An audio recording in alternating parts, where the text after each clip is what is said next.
Hello everybody, welcome to K Lakshmi Rajeshwari YouTube channel. Private జాబ్లో కూడా సంవత్సరానికి ఇన్ని ట్రాన్స్ఫర్స్ ఉంటాయా అని అనిపించిందండి. నాకైతే ఏంట్రా బాబు అనిపించింది. ఇలా కూడా ఉంటుందా ప్రైవేట్ జాబ్లో, ఒక్క సంవత్సరం అన్నా ఒక్క చోటన్నా నిలకడ లేదా అని కూడా అనిపించింది. వీటి విషయాల గురించి ఫుల్గా ఈ వీడియోలో చెప్తాను చూడండి. పెళ్ళైన నుంచి మేము ప్రైవేట్ జాబ్ చేసుకుంటూ ఎలాగ జర్నీ చేసాము, వాటిలో మేము ట్రాన్స్ఫర్స్ వల్ల ఎంత ఇబ్బంది పడ్డాము, వాటన్నిటి గురించి ఈ వీడియోలో చెప్తాను. అస్సలు స్కిప్ చేయకండి, పూర్తిగా చూడండి. ఇప్పుడు కూడా ఈ వీడియో పెట్టడానికి అసలు కారణము మా ఆయనకి ట్రాన్స్ఫర్ రావడంతో మా ఆయన అక్కడికి వెళ్తూ ఉన్నారు, ఈరోజు జర్నీ చేస్తున్నారు. అందుకనేసి ఆయనకి ఆఫ్టర్నూన్ లంచ్కి అయితే ఇలాగా క్యారీ బాక్స్ అయితే కట్టించాను. మార్నింగ్ టిఫిన్ తిని వెళ్ళిపోయాడు. అది కాక మా ఆయన జాబ్ రిజైన్ చేసి ఈ లాస్ట్ వీక్ ఇంకా అక్కడ ఉండి రిజైన్ చేసి వచ్చేస్తున్నాడు. అందుకనేసి ఈ జాబ్ కూడా మా ఆయనకైతే లేదండి, జాబ్ ఇంకా మానేస్తున్నాడు. ఇంకా నెక్స్ట్ మంత్ నుంచి మా జర్నీ ఎలా ఉంటుందో ఏంటో అనేసి నాకైతే టెన్షన్ అవుతుంది. ఇన్ని రోజులు అంటే ఏదో ఒకలాగా గడిపేస్తున్నాము. ఇప్పుడు ఫైనాన్షియల్గా కొంచెం చాలా అంటే చాలా ప్రాబ్లం అయిపోయింది మాకి. కానీ తప్పదు కదా, కానీ చేసుకోవాల్సిందే. ఇంకా స్టార్ట్ చేసేస్తాను. ఫస్ట్ నా మ్యారేజ్ అయిన ఫస్ట్ 20 డేస్కే హైదరాబాద్ వెళ్ళిపోయానండి. ఫస్ట్ మా ఆయన జాబ్ చేసింది మనపురంలో అండి. మనపురంలో జాబ్ చేసేటప్పుడు సండే పూట కూడా వర్క్ ఉంటున్నది. అసలు నాతో టైం స్పెండ్ చేయడానికి కూడా టైం ఉండేది కాదు మా ఆయనకి. మార్నింగ్ 9 నుంచి స్టార్ట్ అయితే మళ్ళీ నైట్ 9కి వచ్చేవాళ్ళు. ఎందుకంటే మా ఆయన జాబ్ అలాంటిదన్నమాట. ఏం చేస్తాము, హైదరాబాద్లో ట్రాఫిక్ ఎక్కువ. 9 కల్లా బయలుదేరితే కానీ 10 కల్లా ఆఫీస్కి వెళ్ళలేరు. ఇంటికి వచ్చేలోపు 9 అవుతున్నది. అది కాక సండే పూట కూడా ఆఫీస్ ఉంటున్నది, మార్కెటింగ్ ఫీల్డ్లో ఉన్నది. మా ఆయన శాలరీ అప్పుడు వచ్చేసి 16,000 అండి. 16,000 మా ఆయనకు శాలరీ వస్తే 13,000 చేతికి వచ్చేది. 3,000 కట్ అయ్యేదన్నమాట. నాకు అసలు అర్థమయ్యేది కాదు, ఏంటి డబ్బు అంటే నాకు అసలు తెలియదండి. ఇలాగా ఉంటుంది, శాలరీ తక్కువనా ఎక్కువనా అనేది అర్థమయ్యేది కాదు. ఏమంటే అట్లే అడ్జస్ట్ అవుతూ ఉన్నాము. ఇంకా అది కాక మెయిన్ థింగ్, జాబ్లో జాయిన్ అయ్యి పెళ్ళైన తర్వాత 6 మంత్స్కే మా ఆయనకైతే ట్రాన్స్ఫర్ వచ్చేసింది. వామ్మో, పెళ్ళైనాక ఫస్ట్ షాకింగ్ న్యూస్ అదేనండి, ట్రాన్స్ఫర్ వచ్చేసింది. ఎవరన్నా చూస్తే మీ ఆయనకి జాబ్ లేదు, మిమ్మల్ని మోసం చేసి పెళ్లి చేసుకున్నారు అని అనుకుంటారు. ఇలాంటి బాప్తినా అనుకున్నాను నేనైతే. ఏంట్రా బాబు ఇలా అయింది అని అనుకున్నాను. అది ఎక్కడికి ట్రాన్స్ఫర్ అయిందంటే ఒరిస్సాకు ట్రాన్స్ఫర్ అయిందండి మా ఆయనకి. ఒరిస్సాక అనిపించింది, కానీ ఒక దిక్కు హ్యాపీగా కూడా అనిపించింది. ఎందుకంటే ఒరిస్సాకు నేను వెళ్ళొచ్చేమో అని అనుకున్నాను. శాలరీ 13,000కి ఏ తిక్కదన్నా కానీ అంత దూరం వెళ్తుందా? వెళ్ళదు కదా. కానీ నేను వెళ్తా అన్నాను, కానీ ఏం చేస్తాము, మా ఆయన అయితే పిలుచుకెళ్ళలేదు. 13,000 శాలరీతో నీకు ఒరిస్సాకు వెళ్ళి అక్కడ ఫ్యామిలీ పెట్టి ఉండాలంటే అయ్యే పని కాదు. అంటే నాకు డబ్బు గురించి అంతగా డీటెయిల్గా తెలియదులేండి, ఎంత అమౌంట్ అవుతుంది ఏంటి అనేది. ఎంతసేపు ఉన్నా కానీ ఇంట్లో మటుకే చేసేదాన్ని, కానీ డబ్బు విషయంలో నాకు అసలు కొంచెం కూడా నాలెడ్జ్ లేదు. ఏమంటే ఖర్చు పెట్టను కాబట్టి నాకు వాటి గురించి అస్సలు తెలియదన్నమాట. ఇంకా ఆ ట్రాన్స్ఫర్ అయినాక నేనైతే మా ఇంటికి వచ్చేసాను. మా డాడీ వచ్చి నన్నైతే పిలుచుకొచ్చాడు. మళ్ళీ మా ఆయన అయితే అక్కడ ఒరిస్సాకి వెళ్ళిపోయాడు. అక్కడ 1 మంత్ చేస్తేనే అక్కడ సర్వీసింగ్ ఇన్నేళ్ళు అంటే 1 ఇయర్ నుంచి ఆయన మనపురంలో జాబ్ చేస్తున్నానంట. ట్రాన్స్ఫర్ వచ్చేలోపు ఇప్పుడైతే ట్రాన్స్ఫర్ వచ్చింది కదా, వాటికి కంపల్సరీగా 1 మంత్ రిజైన్ చేసిన తర్వాత 1 మంత్ కంపల్సరీగా జాబ్ చేయాలంట. మినిమం 15 డేస్ అన్నా కానీ జాబ్ చేయాలంట. జాబ్ చేస్తేనే మనకి ఇన్నేళ్ళు జాబ్ చేసినట్టు ఒక సర్టిఫికేట్ అనేది వస్తుందంట. ఆ సర్టిఫికేట్ వల్ల, ఆ ఎక్స్పీరియన్స్ వల్ల అనదర్ జాబ్ వేరే జాబ్కి అప్లై చేసిన ఎక్స్పీరియన్స్ ఉంది కాబట్టిగా వీళ్ళకి కొంచెం ఎక్కువ శాలరీ ఇవ్వచ్చు వాళ్ళ ఆఫీస్లో దానికన్నా అనేసి మనకు అదొక గుర్తింపు అనమాట. అది తీసుకొని కనేసి మా ఆయన అయితే ఒరిస్సాకి వెళ్ళిపోయినాడు. ఒరిస్సాలో జాబ్ చేసి 1 మంత్ చేసి రిటర్న్ వచ్చేసాడండి మా ఊరికి. మా ఊరికి వచ్చిన తర్వాత మళ్ళీ హైదరాబాద్ వెళ్ళిపోయినాము. జాబ్ కావాలి కదండి, జాబ్ లేకుంటే ఎలాగా చెప్పండి.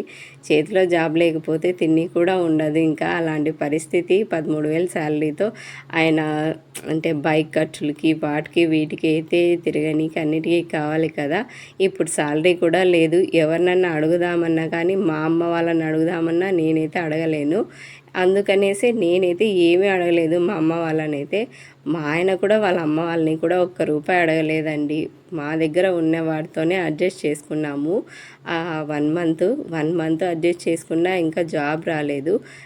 ఇంటర్వ్యూలకి ఎన్నిటికి వెళ్ళారో మా ఆయన అయితే అస్సలు జాబ్ రాలేదు. 13,000 కదండి ఇది శాలరీ, అందుకనేసే జాబ్ రాలేదు. ఇంకా ఏం చేస్తాము, వచ్చిన జాబే ఒకటి అని అనుకొని ఐఏఎఫ్ఎల్లో అయితే జాబ్ వచ్చిందండి. జాబ్ ఏమో ఇచ్చారు, ఇది 20,000 ఇస్తామన్నారు. అమ్మయ్య చాలే అనిపించింది. 13,000 ఎక్కడ క్యాష్ మనకి చేతికి వచ్చేది, 20,000 ఎక్కడ, ఇంకా ఆ మటుకు వస్తుందంటే క్యాష్ చేతికి చాలా మేలు అని నాకైతే అనిపించింది. మా వారికి కూడా అలా అనిపించింది. కానీ రావడమే ఎక్కడికి వేసారో తెలుసా అండి, ఆత్మకూరుకి వేసారండి. మా ఊరు హైదరాబాద్ ఎంత దూరమో, మా ఊరికి హైదరాబాద్కి ఎంత దూరము, రెండిటికి అంతే దూరం ఉన్నట్లుంది ఈ ఆత్మకూరు కూడా. అక్కడ మాకు తెలిసిన వాళ్ళు లేరు, ఎవ్వరు లేరు. కానీ ఆ ఊరికి ట్రాన్స్ఫర్ చేశారు. అంతలోపు మా ఆయనకి ఒక కండిషన్ వచ్చేసిందండి ఐఏఎఫ్ఎల్ నుంచి. ఏంటంటే ముందు సర్టిఫికేట్స్ ఉంటాయి కదా, అవి తీసుకోవాలి. మనప్పురం బ్రాంచి కేరళలో ఉందండి. సర్టిఫికేట్స్ ఉంటేనే, ఒరిజినల్ సర్టిఫికేట్స్ ఉంటేనే ఈ జాబ్ కన్ఫర్మ్ అని అన్నారు. ఇంకా పిడుగు పడినట్టు అయింది మాకు. అసలు ఏం చేస్తాము, తప్పదు కదా అనేసి మా ఆయన అయితే కేరళకి అయితే వెళ్ళారు. అప్పుడు ట్రైన్కి వెళ్ళడానికి కూడా మా దగ్గర అయితే అమౌంట్ అస్సలు లేదండి. ఇది కూడా అడుగుదామన్నా కానీ మా అమ్మ వాళ్ళని కానీ ఎవరినైనా కానీ కొంచెం నాకు భయం వేస్తూ ఉన్నది. జాబ్ పోయింది ఎలా అంటారో ఏమో అనేసి ఏది మా అమ్మ వాళ్ళకైతే చెప్పలేదు. జాబ్ పోయింది అనేది ఒక్కటే చెప్పాను, అమౌంట్ కావాలనేది అస్సలు చెప్పలేదండి. మా అమ్మ వాళ్ళు కూడా ఏం ఉంటుందిలే అని అనుకున్నారో ఏమో మరి, అదైతే ఇంకా మాకైతే తెలియదు. ఇంకా నా దగ్గర అమౌంట్ ఉన్నదండి, ఒక 3,000 ఉన్నది. ఎందుకంటే ఛార్జీలకి దానికనేసి మా నాన్న ఇచ్చినది, మా అమ్మమ్మ ఇట్లా ఊరికి వచ్చినప్పుడు కొంచెం అమౌంట్ ఇచ్చినారు. అది కాక నేను కొంచెం మనీ అనేది సేవ్ చేసుకుంటూ ఉంటే కాలేజీలో స్కూల్ డేస్ నుంచి అప్పుడు, అందుకనేసి కొంచెం అమౌంట్ ఉంటే ఒక 5,000 దాకా నా దగ్గర ఉంటే మా ఆయనకైతే 3,000 ఇచ్చానండి. కేరళకి ఆ 3,000తోనే వెళ్ళి వచ్చేసారు మా ఆయన అయితే.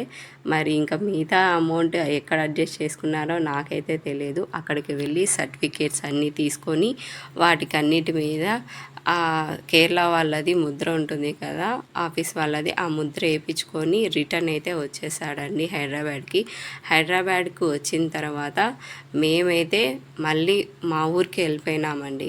అంటే మా ఊరు ఏదో ఆ ఊరు వెళ్ళిపోయాము, ఆత్మకూరుకి వెళ్ళలేదు. లగేజ్ మా లగేజ్ ఎలాగా షిఫ్ట్ చేయాలా, ఇప్పుడు చేతిలో 1 రూపీ కూడా ఏం లేదు. ఎలాగా హైదరాబాద్ నుంచి ఆత్మకూరుకి లేకపోతే ఆర్లగడ్డ కన్నా షిఫ్ట్ చేయాలి కదా, ఇక్కడి నుంచైనా వెళ్ళాలి కదా ఆత్మకూరుకి అని ఆలోచిస్తూ ఉంటే మా డాడీకి అయితే తెలిసినైనా ఇక్కడ హైదరాబాద్ నుంచి ఇక్కడికి ఏంటో సామాన్లు అనేటివి తెప్పిస్తున్నారంట. దాంట్లో సామాన్లు అయితే తీసుకొని అయితే రావడం అయితే జరిగిందండి. అమౌంట్ అయితే మేమేం పే చేయలేదు.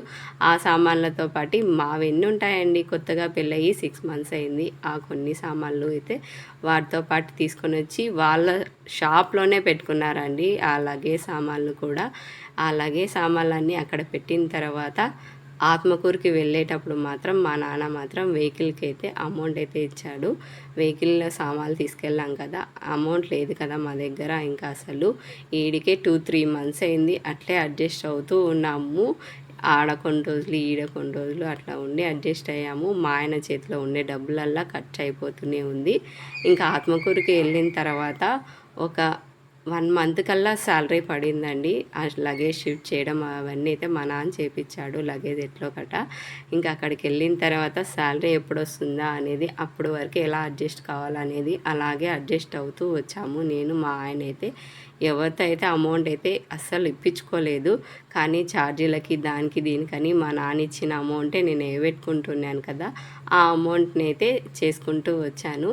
ఈ వీడియో ఇంతవరకు చూశారు కదా, చాలా అంటే చాలా థ్యాంక్స్ అండి. ఆత్మకూరుకు వెళ్ళిన తర్వాత నా ప్రెగ్నెన్సీ అనేది కన్ఫర్మ్ అయ్యింది. ప్రెగ్నెన్సీ కన్ఫర్మ్ అయిందో కాలేదో అండి, ఇంకా మళ్ళీ అక్కడ ఎవ్వరూ లేరు. ఏంట్రా బాబు ఇక్కడికి వచ్చినాక ప్రెగ్నెన్సీ కన్ఫర్మ్ అయింది అని అనుకున్నాను.